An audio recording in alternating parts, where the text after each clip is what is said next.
Alan, we just heard from your three colleagues. Here we are in 2024, and there's still a lot from Catherine's to Gildon Park. There's so many issues that you feel Harlow Alliance Party need answers from, are addressing on, campaigning on.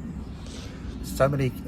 Well, we're campaigning. Well, obviously, we said we go in the council chamber and campaign on behalf of residents, and we also we campaign even outside Harlow in terms of the developments that are happening on the peripheral of Harlow. It affects Harlow residents immensely, particularly the traffic and the use of all our facilities. So the planning applications will be submitted for some of these shortly, and we'll represent the people of Harlow, whereas the councillors here don't seem to worry about what's going on the peripheral and the amount of it affects our residents. Do you, when you said you come to, as I said to others, planning, cabinet, council, you're recently at planning regarding Acacia House, do you get frustrated at the process, or you still I'll come back next day and fight again? I get frustrated at the process because the process is that they don't really consult properly, and they end up with things like the demolition of Acacia House.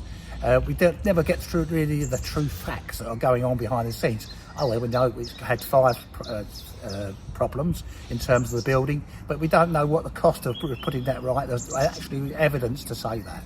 It's a bit like the question of the flats that we just heard about Sycamore Fields. It was only from pushing to get the fire reports to the actual residents that are occupying the Sycamore Fields flats.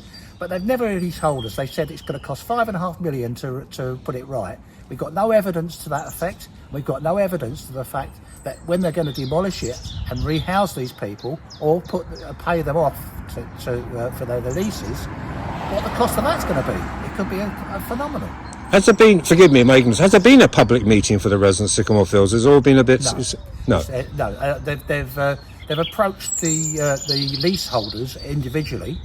The latest I've heard is they're not getting a fair deal, and that some of them are not going to come to agreement. They've appointed solicitors to represent them on their behalf. Not all, and some of the residents have had Section 21 notices by the landlords. They've had to vacate the premises already because the landlords want to get their best deal out of it as well. But is that a typical, I guess, campaign issue that you feel Harlow Alliance Party are much better at than the others? Well, we seem to understand it a little bit better than the councillors. When you put questions to them, as you know, they're all politicians. They tend to avoid the issues, particularly in the council chamber. They answer a different question than what you like. So when people, although, can you have it both ways? When people say politicians are all the same, but you're a person who's wearing a rosette, who's a politician, aren't you? How do you say we're different? I'm not like... People know what politicians are like, they're central government, what they are, and they'll always tell a story that suits the situation. We tell the truth.